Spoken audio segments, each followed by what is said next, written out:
Hey everybody, this is Rich, and you're watching Indie Plus's Game Night for September 2014. Now, what this is, you're pretty lucky because this is a panel about creating unforgettable NPCs, and that's for tabletop RPGs.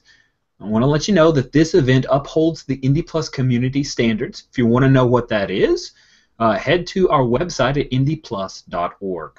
Please be aware that this event may include explicit or abusive, explosive language, or possibly abusively explicit language. It is entirely possible that that may occur. So what is creating unforgettable NPCs? Let me give you the blurb, and then I'll bring on our wonderful panelists. RPGs are more fun when the player characters have vibrant and interesting NPCs to interact with, right? But as a GM, how do you create and portray someone who isn't Bob the Quest Giver? How do you make the players want to engage with those NPCs you've lovingly or haphazardly, we don't judge, created? So I've brought on two fantastic folks. From the internet, we have Jenn Martin. How are you, Jen? I'm great. How are you? And then from the excellent podcast, one of my favorite RPG podcasts, the Jankcast, and also Wheeltree Press, because he talked about games so much that he decided to make some, is none other than Todd Nicholas. How are you doing, Todd? Hi there. Pretty Cool. good. And Jen is also kind of from the Jankcast too. So we're as we just discussed, we're taking over Indie Plus. I'm okay with that. Honestly, I'm just kind of pretending I'm on the Jankcast right now because it's a dream of mine. This is kind of what it's like. It is. It's kind of, yeah. It isn't because we've already given our names, and it's like 2 minutes in. It's true. That is true. If this is the Jankcast, it would be 15 minutes before we remember to do that, if at all. And there's no Megan, and it's really not a Jankcast unless Megan. It's not a Jankcast without Megan, no. No. She is the beating heart of the Jankcast. That is so true. That is The so dark beating heart of the All right, let's get back onto Indie Plus. Let me pull you guys back, and let's talk about how to create unforgettable NPCs before we lose our viewers. All right, so we have a number of questions that have been submitted ahead of time by people who follow Indie Plus, and you should totally do that on Google Plus. Just follow us, and you can be part of the conversation ahead of time. And if you're watching this live, there's a Q&A feature. Pop a question on. We'll do everything we can to prioritize that question and get your question answered. So we're going to lead off with a question from Jules from across the pond, way over in Belgium, good buddy. She asked, how do hats make NPCs unforgettable? Jen? I was just going to say Todd. How do hats make NPCs unforgettable? I think hats, like, they're things that you don't even think about, right? Like, so if you explicitly describe it as a GM, yeah, exactly what you're doing there, right there, Rich. That's how hats make NPCs unforgettable. When you create a demon named Fettuccine and you use this hat, it's pretty unforgettable. Anyway. I think there's kind of a broader thing about NPCs with a certain distinctive feature. Anything that like players can kind of grab onto, I tend to think, is pretty good for NPCs. I mean, obviously, the kind of like key way you know, in video games, when they want to make you aware of someone, they put a big arrow over their head, right? Or they make them glow, or they put whatever the thing that says like this is the quest giver, or this is the person you have to talk to, the exclamation point over their head. And we don't have that luxury in, you know, tabletop games, which is good because that is stupid. So like, you don't actually want that in your tabletop game. So like, we have to direct the spotlight in other ways, and one of those ways is, you know, by giving them some kind of distinctive feature. A hat is one of those possible features. When I read that question from Jules, actually, I wasn't sure if hat was some kind of terminology I wasn't getting, or if she actually meant hats. Oh, you brought all the hats, didn't you? And you brought a few. Listen, so to me, hats are important because props, and this is a question that Todd Zercher also asked about how to use props to help to help players identify an NPC. I like it because it's a nice visual element to say, okay, Rich is definitely somebody else. But I also like it because that prop can help me kind of in an actorly stance, which is a word I totally stole from you, Todd. Yeah. An actorly way to kind of embody that character. When I know when I'm wearing X hat that I need to hold myself differently, so it's a nice cue to me to help remember, oh yeah, I'm this dude, I'm this person. Jen, have you ever used props to convey an NPC? I'm not that prepared. No. No. I'm trying to think if I have. I tend to use pictures more than props. Yeah. My two tools tend to be pictures and voices. Like Timo tends to do eyes, which I always think is really interesting. One of my favorite things about gaming with Timo, you cannot get this if you ever listen to like our APs and you hear Timo, you don't get this because you're not seeing him. But Timo does this thing where he goes, and he always says, like, let me find that person's voice. Like, let me find Jim's voice as he's trying to, like, think of the NPC. And then he just talks in Timo's voice. He doesn't actually do a voice. But his eyes changed a lot. I wish we could have a video of this. There's this playing who he described as having watery eyes. And, like, when he would kind of speak as that character, he'd always kind of go, like, that. And it always was really effective. Like, I could picture this guy's watery eyes. And like I still like it's something about that character rubbed me the wrong way, and to this day, like if I encounter someone with watery eyes, I'm like, oh, just like that guy in Timo's game. So just that kind of distinctive feature that you could kind of grab onto, like having like I said, my go-tos are a voice and a picture, are kind of the two things I like to use. Cool. I think talking about differentiating NPCs, Marshall Miller asked, is there an optimal number of identifying details to really fix an NPC in player's memory? I think for my part, it's not a specific number. It's sort of how strong do those characteristics come across, right? Because it's not like, okay, find 6 things about this person. If they are... super sarcastic, you don't necessarily need a lot past that, right? So, like, I tend to make my NPCs a little more simple until the players, like, really hook into them. Because, like, I'm just going to put a bunch of people out, and if you're not going to interact with them, I'm not going to do too much work in making them real people. But once you interact with them, then their personalities come out, and... I think that's really smart, Jen. It's economical. Go ahead, Todd. Yeah. I was going to say, I tend to agree with you, Jen. I tend to think about it in the same way. I think of NPCs as highly emergent. This is kind of actually I'm going to be a sociologist for a second. This is kind of a broader thing, I think, about personality in general, is that personality exists in interaction, right? Like, not that you don't have a personality by yourself, but we all have those things we say where it's like, oh, well, when I'm with this person, I kind of act silly. When I'm with this person, I kind of act whatever. Like, personality is a thing in interaction. So to me, like, on some level, when I drop NPCs in a game, I tend to drop them in, bare. Like they're kind of the bare minimum you need to be a human, basically. They have a face and like a voice and maybe a name, and that's kind of it.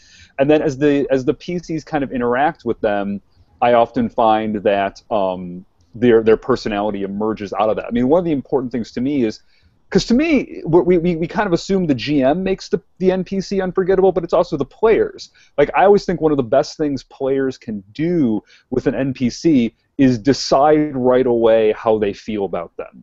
Like, just make a big choice. I just brought up Timo. Timo is very good at this, actually. Timo is very good as a player. Like, you give him an NPC, and he immediately is like, oh, I don't like this person. Like, ooh, we have a history. Ooh, I'm going to be mean to them.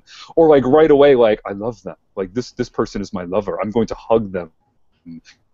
Like, right away, making these big decisions about NPCs that instantly make them a thing. Like instantly it gives me as the GM, if I'm GMing the game, something to kind of go, oh, this is who this person is. Timo is reacting in this way. Timo thinks they're a jerk. They must be a jerk.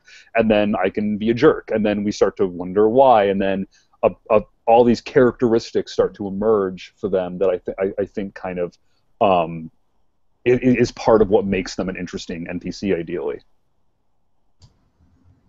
To jump back to the question, Marshall, I would say if you really need a number, like if you don't have wonderful players like Jenn or Todd or Timo or the other people that these guys happen to play with, and you're thinking like, okay, I got to get something out there for them to grab into, I always go with the rule of threes. I mean, we just played Numenera, and there's kind of 3 facts that describe your character. I'm a so-and-so Jack who works miracles. I'm a Swift Jack who works in miracles. Bam, that gives you a nice snippet. So 3 descriptors I think is a good way to start if you can get there. If not, then at least a couple that always try to juxtapose them too, right? Don't just flow along the same mental arc of like, it's this he's chubby, so he must be unhappy or whatever assumptions, generalizations you make about. That's actually that's my most favorite thing about NPCs is I love to juxtapose, right? So you have like the super sadistic tiny child, who is one that I play a lot. Todd can attest to that. It is. I never put that together. You're totally right. Yeah. But no, because I like turning expectations around on people, right? Yeah. So if you have this NPC who looks really, mean and intimidating and scary, like what does it look like if they're not that one-dimensional thing? Yeah. That almost makes it feel more real to me. And not just more real, but going to the topic, memorable. So going to this kind of rule of threes, optimal number of characteristics, perhaps the way to think about it isn't a particular kind of optimal number of characteristics, but it's perhaps something more like an optimal combination of characteristics. Because you could kind of pile interesting characteristics on, and unless you kind of hit an interesting intersection of them, it's not going to make the NPC memorable on some level. What's going to make that, like, 2 is perfectly fine if they're 2 really interesting things that people can kind of grab onto. And once again, I think those things become interesting in the narrative. I'm trying to think of a good example from a game I played where this happened. But if you give someone a particular quality and one of the players really grabs onto it, inherently that's now an interesting quality for that player, right? For that NPC, right? Is this thing you gave them. I think that tends to help, as Jenn is saying, when you have these nice kind of cross, intersecting things that maybe they don't necessarily expect. It's easy to forget the person who's a cliche. It's harder to forget the person who's not, and it makes you want to know what's going on with this person. I'll give you I'll give you a quick example. When we did the Leviathan campaign that we have as an AP up on the site, one of the characters was an NPC named 8-Track, and he was a big, tough dude with like a shaved head and a mustache and super muscular. I don't remember who, but someone just threw out as I was kind of dropping him into the fiction. Yeah, but he's wearing like a tutu. He wears like a dress. Like he wears like a really frilly dress. And we were like, yeah, 8-Track wears a dress. Like that's exactly right. And everyone loved him immediately. Like I was putting in this really kind of generic guy on some level. Like, hey, big tough guy. And that completely reshaped how everyone perceived him instantaneously. And then I had to Google a picture of a tough guy in a dress, and then that picture helped. And it kind of remade 8-Track right in front of us, and he became someone that suddenly people were interested in. Suddenly Joe's character was like, well, wait a second, I'm in a relationship with 8-Track. I want to be with that guy. That guy seems interesting all of a sudden. So that kind of that kind of surprising thing, or that thing that makes him less of a cliche was helpful. You actually lead into another question from Marshall Miller really well there. When a player adds an NPC to the fiction, what are some ways for the GM to avoid trampling their contribution? So one more time, I missed some of that. That's okay. When a player adds an NPC to the fiction, just like when you talked about 8-Track wearing a dress, what are some ways that a GM can take hold of that and not trample over or ignore it? I think finding the picture of someone that totally reinforces 8-track with the dress is a great idea. Jen, are there any ways that you try to make sure that you reincorporate whatever it is that a player has contributed to a particular character? Oh, absolutely, because I like to run games that are low or no prep. And so if a player wants to introduce someone, I'm like, oh, yes, I will take that person. Thank you very much. Yeah, no, like I jump on that because when a player wants to give me someone that I can control that has some tie to their character, like I want to include that character, right? Because they care about that part of the story. They're not giving me a character because because they're like, oh, Joe Schmo sells apples. No, they're like, oh, my sister got kidnapped. And I'm like, oh, yes, she did. Yeah, I tend to agree. Go ahead. Keep going. No, Todd, you're a panelist.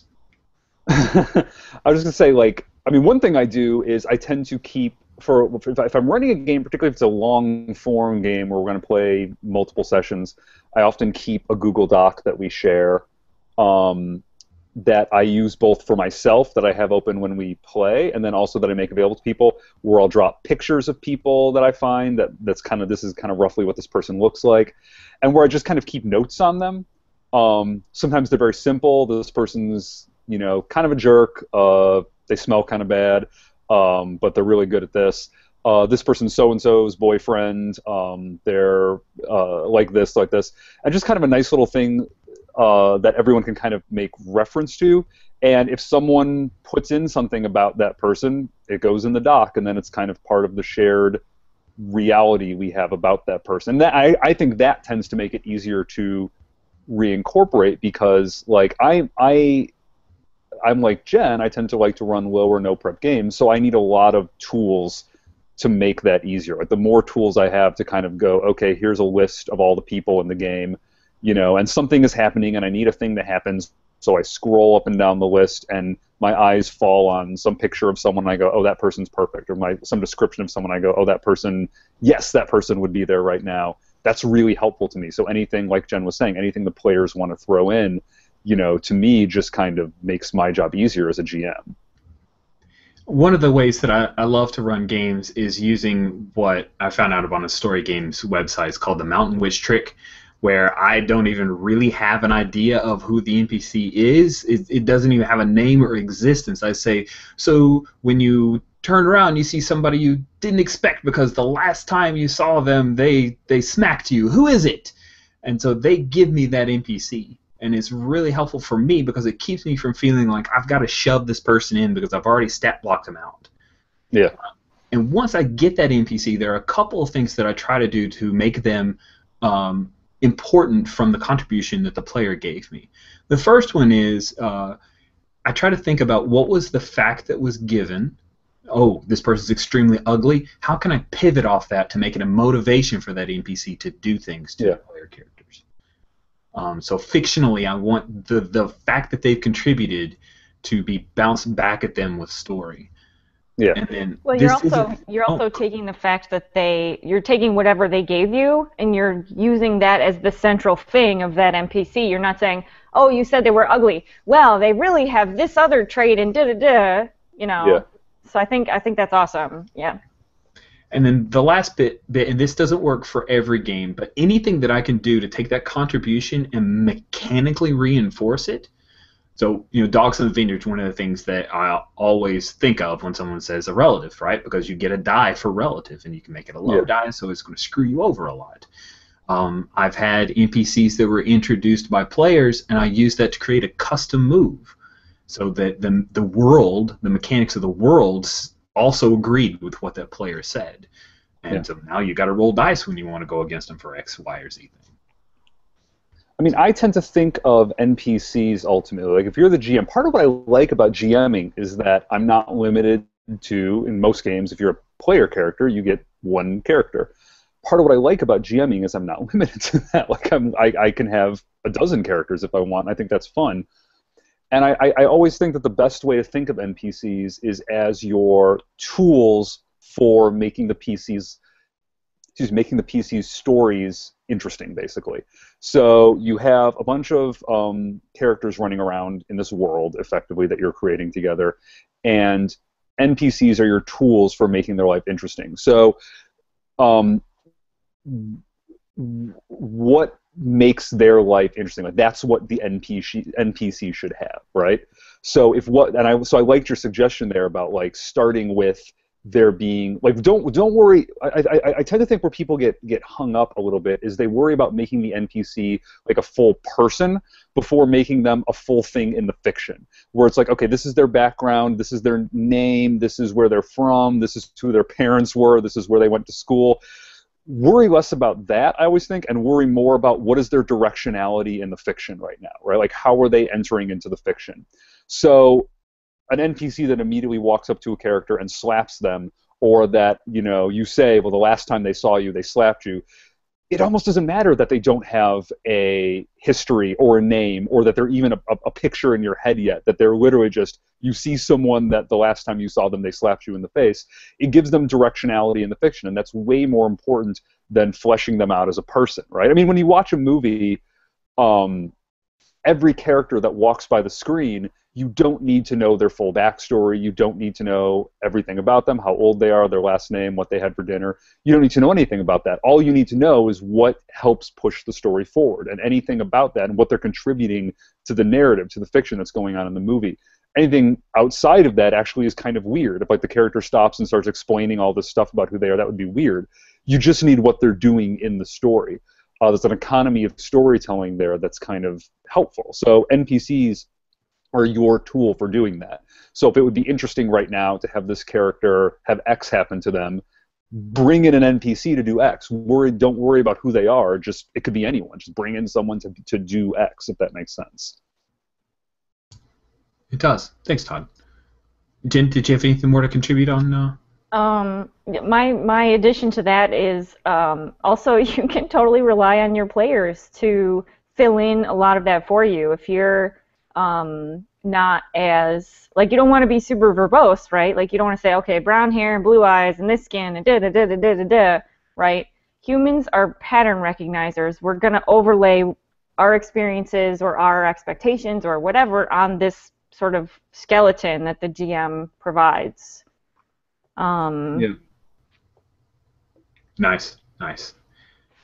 So Ryan Good, we'll switch gears a little bit here, but Ryan Good asked the kind of perennial question that I have struggled with over many years. How do you choose names for NPCs, and how do you name them for the most impact? This is how I choose names for NPCs. Wait, what? What? Yeah. Yeah. I need a list or a generator right in front of me. Mm-hmm.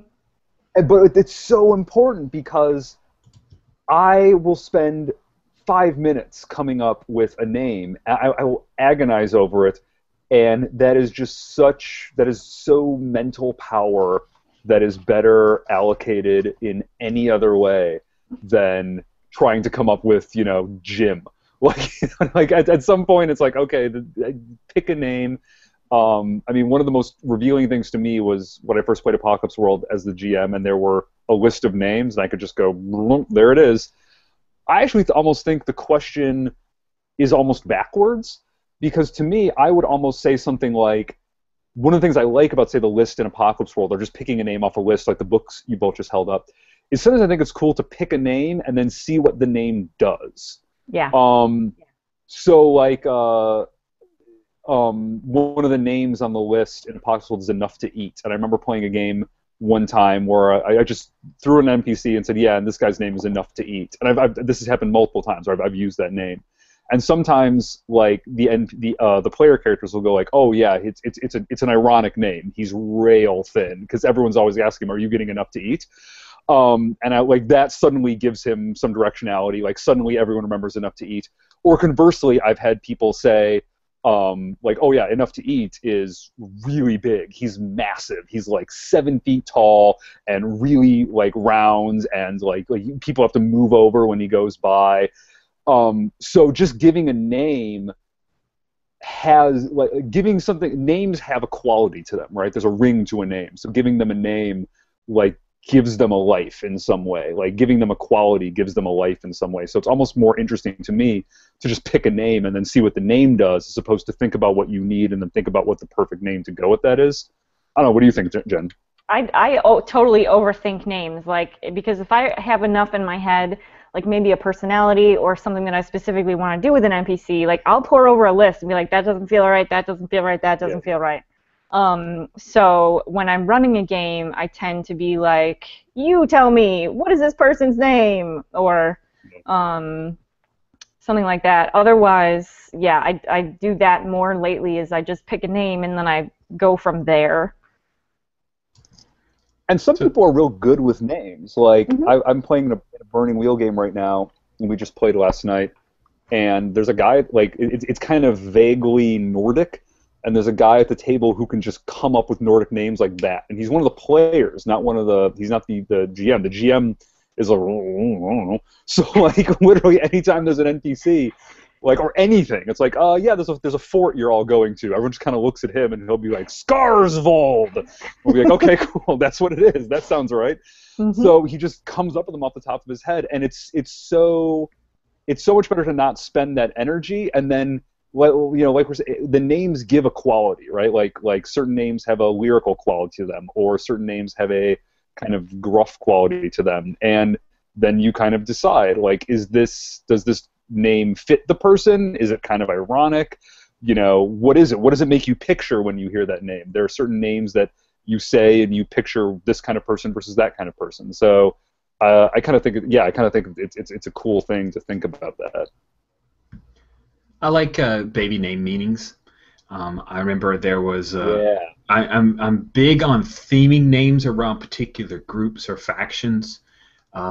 There's a group of there's a gang from a game that I ran of Apocalypse World called Junk World, where all of the gang members were females who earned their name, and all of their names were candy bar names. Especially loved the candy bar gang. They were awesome. That is awesome. I once had an entire like squad of people in this Werewolf Black Ops game where all of their names were different nationalities meaning strong.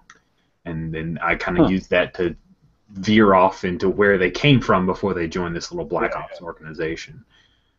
Story Games Names Project is what book, in case you didn't recognize the picture automatically. It is well worth your purchase from Lulu. It's a fantastic thing with some great names. So I love game name meanings. I love theming names around groups. I also use, just like I was talking about the props, I'll use names as a key to how to play them. Way back in the day when I ran Vampire, there was a sire of my girlfriend, now wife's character, whose name was, I named him Malik, because I wanted every time that he spoke to speak with malice in his voice, so he would always say, "What is it, Lane?" And it just you could just drop into that with the name. One of our audience members suggested random-name-generator.info. We'll link that in the show notes. You can Google anything. Yeah, if you Google like generator.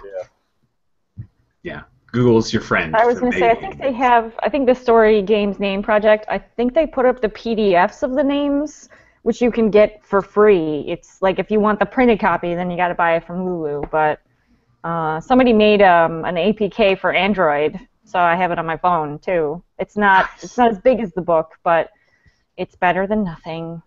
Just pull up a name. Jen, there's been a number of times I've been playing with you, and you've just like, I've been like GMing and like agonizing over a name, and like you just like book open, here it is, like perfect name on page 123. Well, here you go. I hate to be like a constant like ad for this book, but it's organized by nationality or sort of fantasy versus two-fisted space opera, pseudo-English, so Angels and Demons. So, like, if I have the barest idea of what I'm looking for, like, I need a Russian name. I just go in here, and I'm like, there's a Russian name. Yeah. Don't forget ridiculous hobo names. Yes, ridiculous hobo names. Porn stars. Yes. Yeah. And then Weirdos. there's some great names in here. Yeah. One oh I may have lost the thought. Crap. So yeah, names are really important. What are you showing? The ridiculous somewhere Ridiculous hobo. there was Yeah. somewhere there was some game of Shadowrun where the characters simultaneously encountered a ridiculous hobo and a porn star while they were on a run, and the person was real upset they didn't have that book with them. That's a missed opportunity right there. I ran a game in a snowpocalypse in Chicago. Oh, nice. And I used the sword. So it was this last winter in Chicago, is what you're saying? Yeah, pretty much, yeah. I literally used pictures from last winter. I believe you. Just so you I know. experienced that one. Was it like North Pier or whatever that thing is called? Navy Pier? Navy Pier, thank you. I had pictures of like the frozen over stuff from last winter. Anyway, Yeah. I used thesaurus.com and just looked up snow and ice and just found all the different synonyms and antonyms for that, and that was my names list. And then everything to do with equipment for skiing and cold weather from Dick's Sporting Goods, like all of that. I just used all that and kind of poured it in to reinforce the setting of cold. And it was pretty cool. I think we've beaten that one to death. Now, Arnold Cassell asked, and Arnold's currently helping out Indie Plus by running a game as part of Game Night. I wanted to play that game. Right? This is how much I like you, Rich. I'm doing the panel and not playing the game. Yeah, no. I was like, do I have to do the panel? Crap, that's my job. But Arnold asked a fantastic question. Can you remember a time when you revealed the world at large with a cleverly placed NPC? So one time, sorry, you broke up. You keep breaking up in the questions. What was it? Can you remember a time that what? It's my dramatic pauses. Okay. Can you remember a time you revealed the world at large with a cleverly placed NPC? And I'll drop it into the chat. I like that. Jen, do you have a thought? I have an example of a time you dropped an NPC in a world when we were playing SCUP at Gen Con, and I had the Screw, the Torturer, and I was nervous that you were going to make the patron like really mean and stuff. And no, she turned out to like super love me, and she was super creepy, and that just flavored the whole thing for me. Yeah, that was the moment. In that game. And that's saying something because I went for creepy in that game. Oh yeah, we played 2 sessions of that, and that was the moment where I was like, okay, we have to play a second session of this because we were just going to do it as a one-shot. But yeah, Jen was playing a torturer. And we hadn't seen who she like worked for yet. It turned out to be kind of the lady of the manor that she lived in, and yeah, we hadn't seen her on camera all session. We've been playing this 3-hour session, and finally when I dropped her in, I was like, because your character was very sleek and seemed to enjoy her work as a torturer, and you had kind of made some offhand comment that was like she almost thinks of it as art, right? And it wasn't an okay. That's how it started, but it turned out like, no, I paint them, and then I bruise them in the painting, and then I do the bruises in real life, and then I have these paintings. And it occurred to me when you said that, I kind of filed it away in the back of my mind. I was like, well, if we ever see her patron, you know, maybe it'd be cool if instead of her, like the stereotype is that the person who hires the torturer wants information or something like that, but maybe she's like an art patron. Maybe like she just wants... Like they share this weird kind of fetish for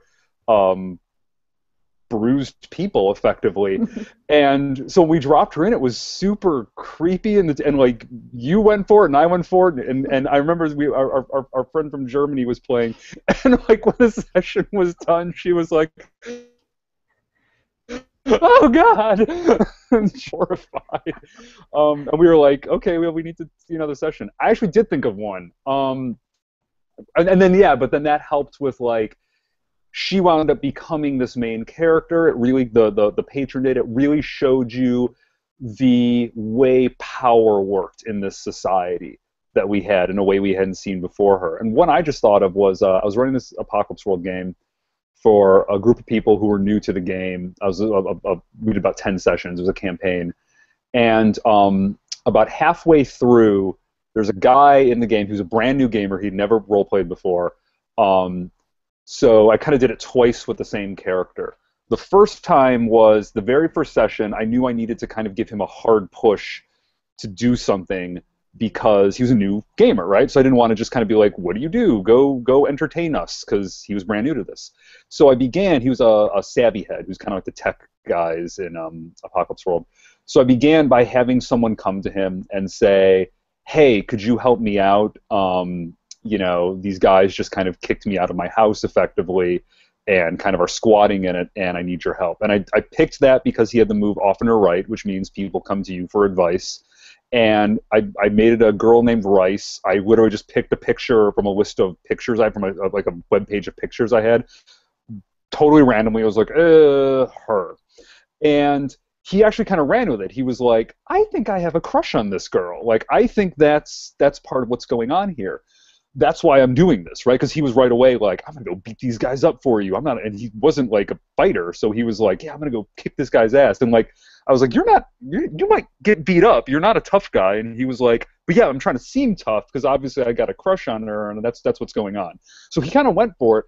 So they wound up in a relationship, and about halfway through the session, or the campaign, like session 5 or 6 or so, they were having sex, and he opened his brain and blew the roll. And I didn't know what to do. So up until this point, Rice had been very meek. Like, if she had a defining character quality, it was that she was very meek. It was that she was very small and fragile and kind of like needed to be like helped all the time, and just the wind would blow her over. And I was like, I'm tired of that. Like, I don't like her like that. Like, and I feel like that's not as interesting as she could be. So what can we do with Rice? So he opened his brain, he blew the roll, and I said, okay, in the middle of having sex with Rice, you suddenly have this really weird vision, and you know this to be true. And I was like, okay, Rice is in the sewers, and it's definitely her. She's got a mask on, but it's definitely her.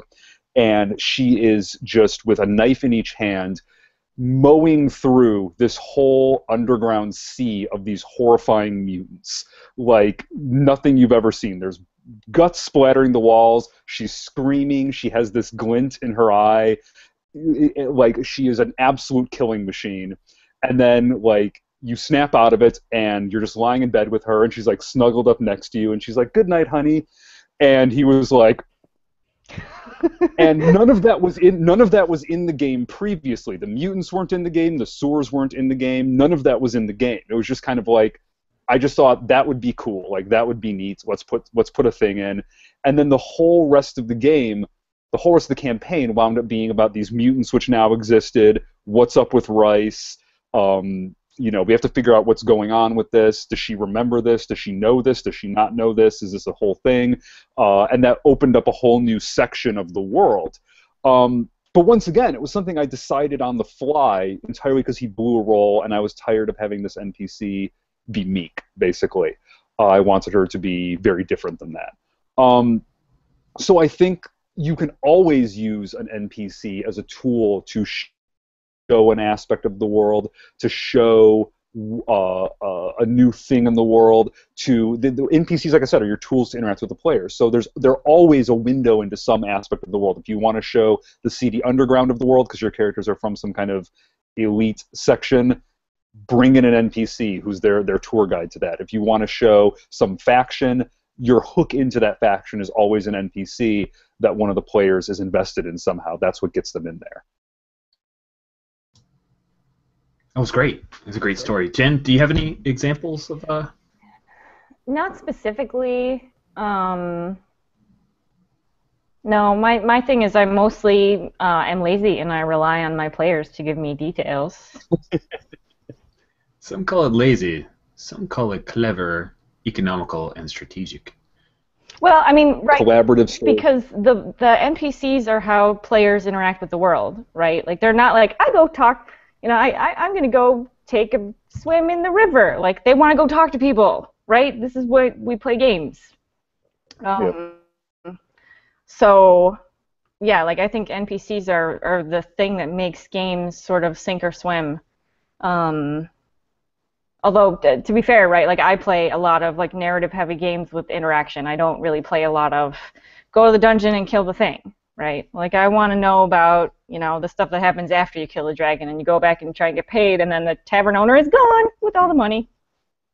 And it's building off something you're saying, like, and I've already kind of alluded to this. Like one of the things we tend to think about is that it's and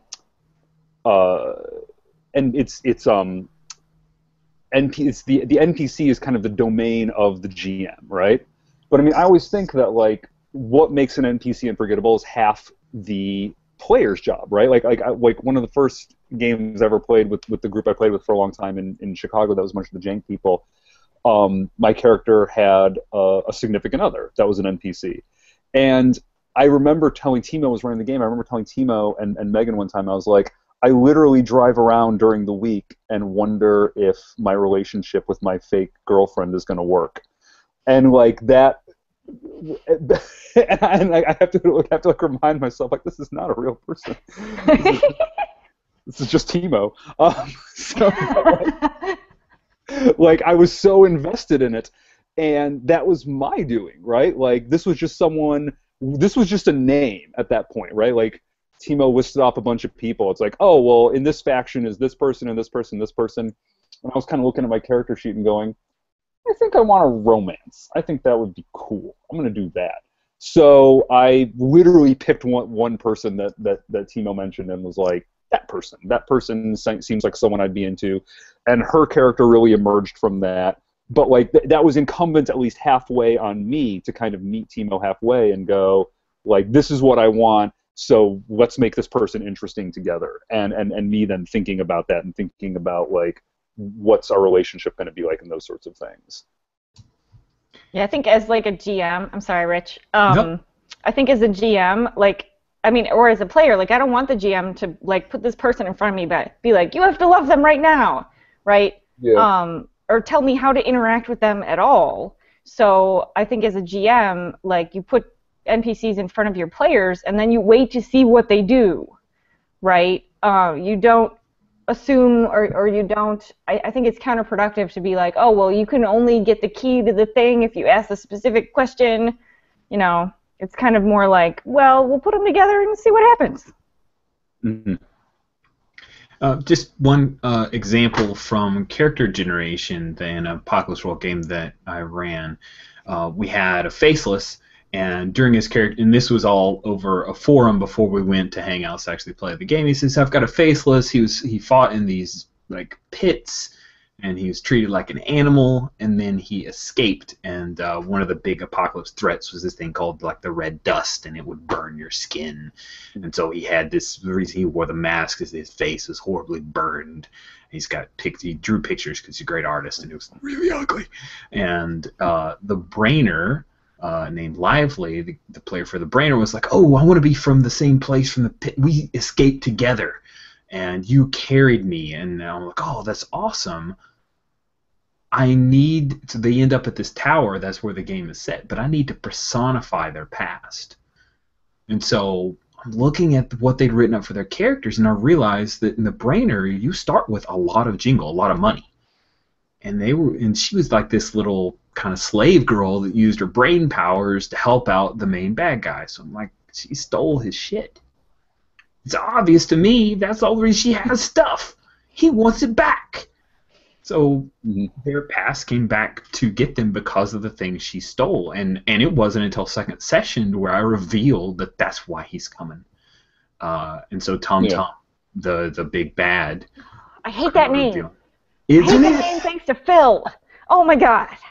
No, it's because he made this NPC, right? Like, I was playing a Skinner because that's what I play in Apocalypse World most of the time. See, I'm well known. I love that. You're Jenn Martin from the internet. Exactly. Who player plays of Skinners. Raiders. Who loves Monster Hearts. Skinners, Yeah, Skinners. that's Sorry. me. So we played this play by post-apocalypse world game for only like a month or something, right? But I'm playing this Skinner. And we want to travel up to this one place and find out, because these women are getting abducted, and there's obviously like you know, like a guy who's like abducting women, and then they're sex slavery and da-da-da, right? So my character like goes to talk to him, and just the way that he wrote it, it was very like visceral, and he described this guy, and he was gross looking, and he used like really not profane language, but really like dumbed down language, right? And just all of that together, it was like, oh, he was this oily guy, ugh. And that, like, every time I hear Tum Tum, I think of that NPC. Nice. Tum Tum, man. Tum Tum, yeah. I have a much stronger reaction to anyone named Balls, but that's maybe more telling than I want to talk about in this panel.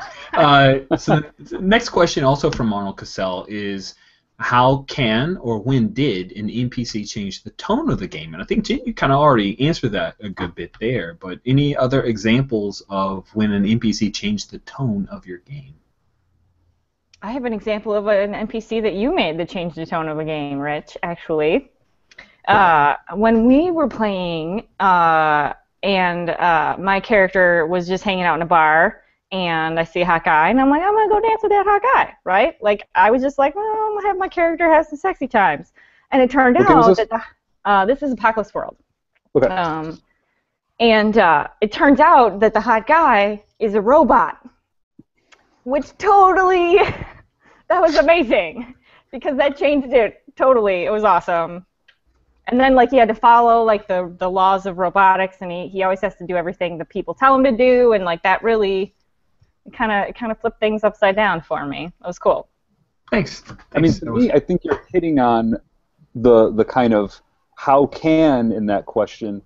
To me, I think the best way to answer that is to an NPC changes the tone of a game when you reveal information about them that I think is surprising, often in a dark way, perhaps. So I'm trying to think of a good movie that does it. But there are definitely movies where that I feel like they're all on the tip of my tongue, and I can't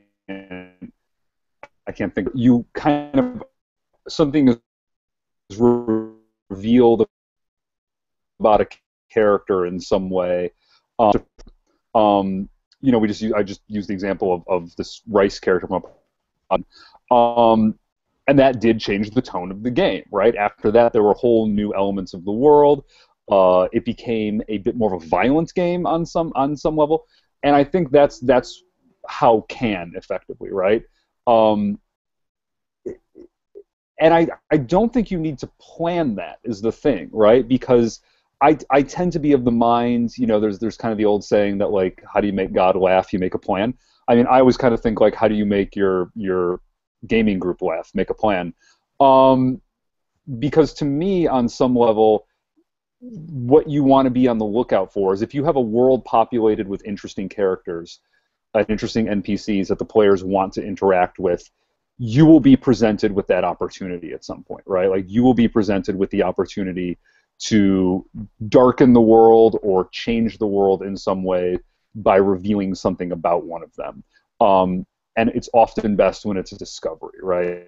Someone's in their room, and I mean, a golden opportunity, right? Here would be, to me, if I could design like the gold standard opportunity, what it would be is there is an NPC and a PC who are in a relationship, preferably a romantic relationship, but it could just be a friendship.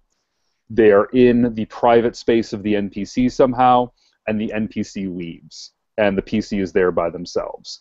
That is, I mean, you could not ask for, even if you just said for a second, like the NPC says, hey, I'm going to get up and go use the bathroom, or I'll be right back, I got to go do this thing. Like, put the PC in the NPC's space by themselves and, you know, nudge them to poke around, or let them see something out of the corner of their eye, or have someone show up that is strange for the NPC to know. But give them the chance to poke around in the NPC's stuff or whatever it is when they're not around, and you have a million chances there to completely take the game in a different direction. That's good. That's good. I'm going to jump ahead. We're running a little bit low on time. So John Lammers asked a question. I'll drop this in the chat for you, in case it breaks up yet again. How do you make an NPC really cool and formidable without overshadowing the PCs? Not everybody wants to be playing with Gandalf, Ryan. You have a thought, Jen? Yeah,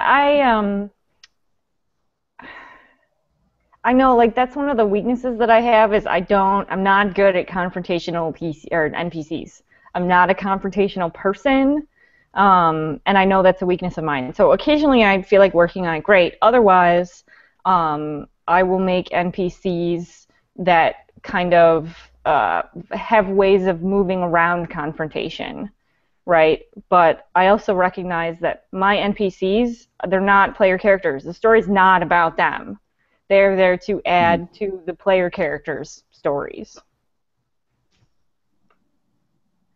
Yeah, I mean, the player characters ultimately should always be the focus.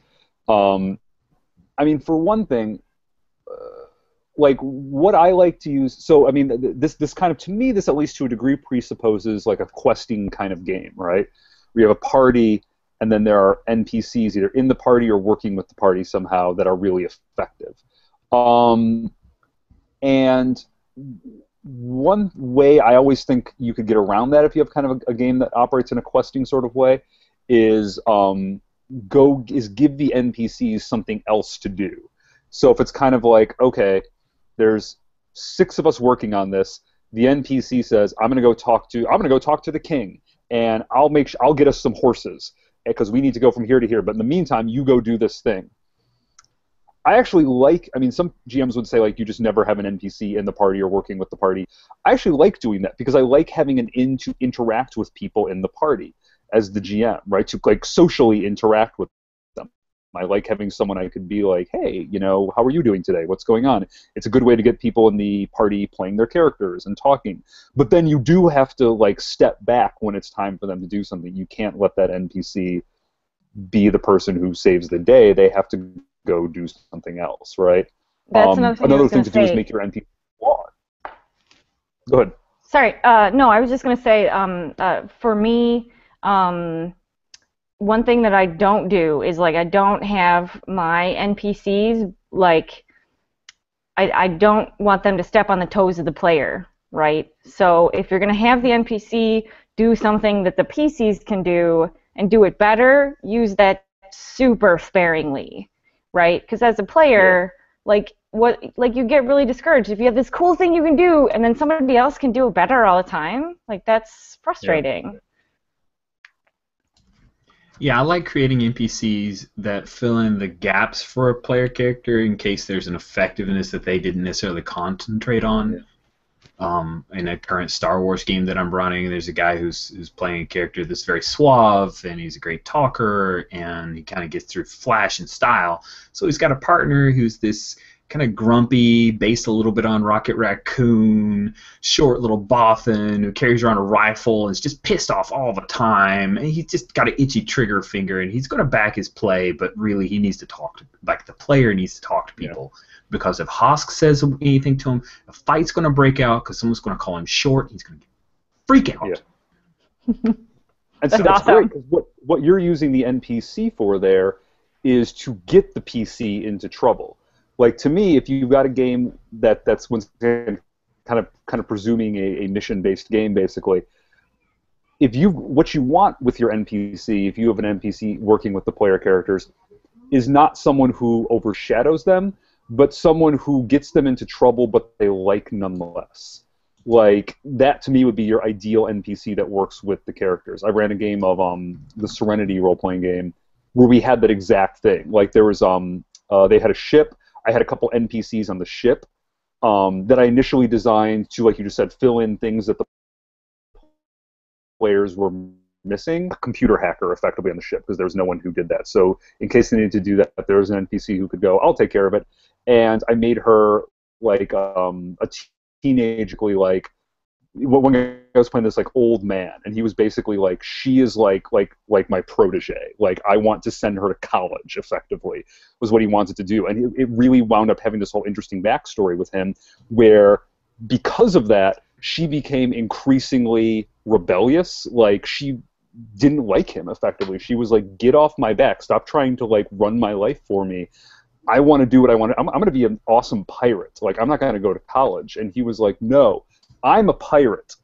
You are smart. You are talented. You are good with computers. You're going to go be a smart person who's successful somewhere and get off this stupid ship. And it actually wound up being this really cool story because she would go run off and do something, and he would then have to go kind of like, it'd get him into trouble basically because he always wanted to. He was so invested in her emotionally, effectively, as someone he cared about in this sort of grandparental way. She never saved the day once. If anything, she just got them into more trouble. But like, it became this rich thing in the game. Nice. I'm going to do a movie call out just because I doubt anyone's ever heard of this movie, but it to me is like the perfect example of how to do NPCs right for a hero. It's a Russian movie called Wolfhound, or at least that's the English translation of it. Came out in 2006, and in it, it's kind of a sword and sorcery type movie. It's a little long in the tooth. It's like 2 hours and 16 minutes, so it's a little long. It could use some editing, but it's Russian, so that's how it goes. But what was cool is he starts off and he's just this lone sword and sorcery dude, and he's going in this world, and then he runs in and he saves this one NPC, and then the NPC kind of becomes a little bit of a follower, and then he goes along another thing, and he ends up with another person, and then later down the road, they end up helping him in ways where he wasn't so great. And so if you want an example of what I was talking about, it's like he wasn't getting XP or levels, he was getting hirelings and henchmen that just kind of filled in the gaps to make him a more complete person. He was always awesome with the sword. Super fun movie, too. And I just wanted to talk about that movie, so I've done that. Jen, did you have anything else before we go into our probably last question here? Nope. All right. This is pretty related, but John Lomers also asked, how can you design an NPC to give the player the opportunity to develop certain aspects of their character? Do you mine character sheets for flags and build an NPC from those? Todd, you go first. I've been going first. Go ahead. I can buy you some time. No, I said, Todd, you go first. I know. I've been going first. Oh, go you for it. said I go. Okay. Yeah. Well, here's what I would say. One thing, yeah, obviously you can mine character sheets. I sometimes think it's even easier than that. I mean, if you want to be really easy, just ask them what they want. Like, I mean, there's nothing wrong with saying, and you don't have to like pre-play saying like, what are you looking for in this game? And some people will say, like I said, when we were playing that first game I played with some of the first campaign I played with some of the folks, like I kind of decided I never really had a romance in a game, like a long-term romance in a game, which is something I'd never done. So I was like, I'm going to do that, and I'm going to go for that. Let's see how this works. Let's see, and now it's like, oh, that totally makes sense in game, right? It was just something I'd never done. So that was something I was looking for. But it just kind of emerged, and the GM kind of jumped on it. I mean, to me, the bigger things, the character sheet would be like thing 3. Like thing 1 would be ask them, what are you looking for? Thing 2, if you don't want to be that blunt about it, thing 2 is just pay attention to what they do, right?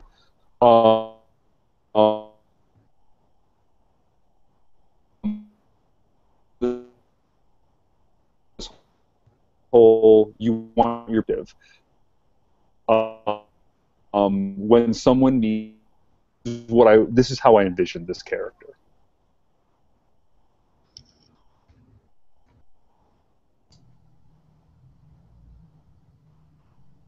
Hey Todd, we're having a little trouble hearing you. Hello? Getting a bit of lag. Oh, no problem. Can you hear me? Yeah, Yes, as it soon as seems like you it stopped cleared up. talking, the lag stopped. Unfortunately. Oh, cool. Okay. Did you get some or all of that? What was the second thing? If you don't want to actually ask them what they want, what's the second thing? Yeah, if you don't want to actually ask them what they want, the second thing would just be pay attention to what they do. Like, this kind of goes back to this: the PC's got to meet you halfway if you're the GM. So when you drop an NPC into the world, if the PC immediately is mean to them, it's an indication to you that this person wants to play their character that way. Play it up. You know, if they're mean to the PC, if they're mean to your NPC, give them a reason to be mean to them. Fight back. If they are flirty with your NPC, that's obviously something they're looking for. Flirt back, or don't flirt back, and act disgusted in them, and then see where that goes. But respond to their cues, right? Like if your players are doing their job, they will be giving you cues as to what they want from the NPCs, and then use those to pivot off of them. Either giving them what they want and then letting their character do that, or on some level kind of, you know, using what they want to go in a different direction and seeing how they respond to that. But, you know, follow your players' cues. And if you're a player, give the GM cues. When you meet an NPC, decide how you feel about them and push towards that. I don't know that I have anything to add to that, actually. I think that's really good, right? Like, because, right, like you have your players, they pick a skin or they pick a character, you know, a class or whatever. They're telling you what they want to do, right? So you give them chances to do that thing, you know? If they want to play a werewolf in Monster Hearts, that tells me that they want to have, like, a close-knit group of people, right? If they play a vampire, they probably want to be a loner. Or maybe they, you know, they have a maker or something that they have to deal with. So yeah, like I don't think that there's any better way of like coming up with NPCs and using them than just the players, right? Like.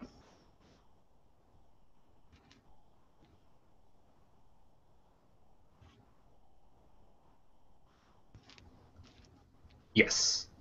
Yeah, I think. Sorry, there was a bit of lag there for a second as well. I apologize. So yeah, to tail it off, absolutely talking to the player and figuring out what they want out of it. I like to mirror, so I'll pause for a little bit, let the player show me how they play the character, and then try to find someone who's direct opposite of that person, kind of the put the patch on, or all of a sudden they have a mustache or a huge scar over their eye version, like the mirror version of like a Star Trek episode. And then the other thing is to kind of project forward, to have a person, okay, well, I want to be a member of the Nice Champions. Okay, well then it'd be cool to have them run into a retired Nice Champion who's all jacked up and got his leg chopped off, and somebody gouged out his eye and stole his woman. So, hey, is this really what you want? There's the NPC. They've kind of been where you've been. What do you think about that? Is that awesome? Doesn't seem so awesome now. So that's not to necessarily poo-poo on their goals, but to say, you know, there is a cost.